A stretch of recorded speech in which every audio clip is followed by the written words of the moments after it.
What up chaps, I'm Magical Mike and you can follow me on the Twitters at YTMagicalMike if you want to, and today I'm going to be talking about the crafting system. Yes, let's try and keep this as simple as possible, but let's get down to the nitty gritty of it. You can get crafting materials in different ways, including salvaging items with salvage kits, which are everywhere. Merchants have them almost all the time.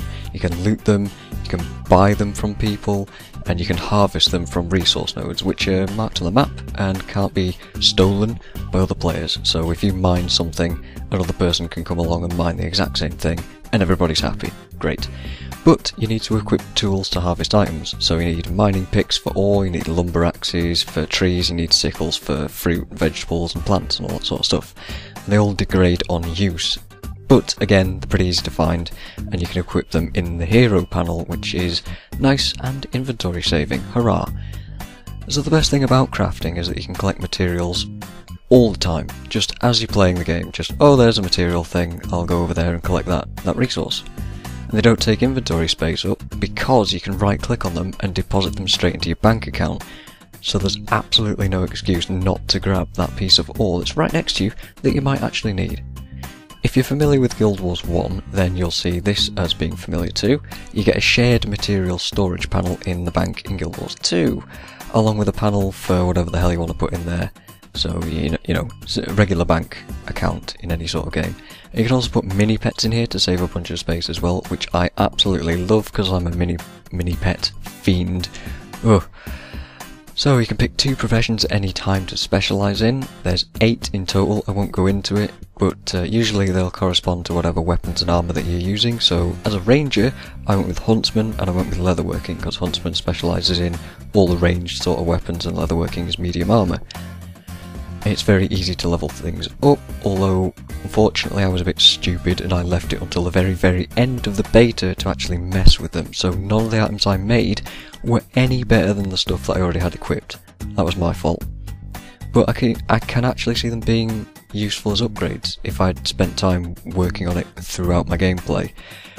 At first I found the system confusing, but after looking at the recipes tab and just sort of seeing how certain items get used to make other actual stuff, suddenly became much clearer. It was very easy after I'd spent like 5 minutes just looking at it. A tutorial would have been nice, but I couldn't actually find an NPC that would actually just show me what to do, so maybe add a tutorial in here, that would be nice. But basically, you can refine items that you found into usable materials, which can then be combined to make other stuff. For example, you refine jute scraps into jute squares or something, and you refine leather into rawhide leather squares, and then you can put those together to make boot soles and boot tops, which then combine to make a set of boots. Right, I hope you're with me. So by messing with the discovery panel on the other thing, you get 4 squares, so you can combine different items together to make new recipes, and it's pretty easy to understand. So if you just combine boot soles and boot tops, you'll get boots, and you know, it's pretty easy to understand. And if you add an insignia in that boot recipe, you can make a new kind of boot if you want, so that's pretty easy to use as well. So in other words, it's just boot soles, boot tops, insignia, new kind of boot. There you go.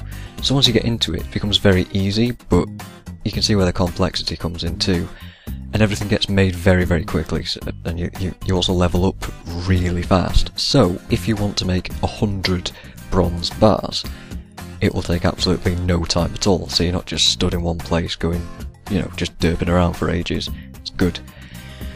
So overall, I actually really like the crafting system, but from a personal standpoint, I didn't actually spend that much time on it during my leveling to take advantage of it.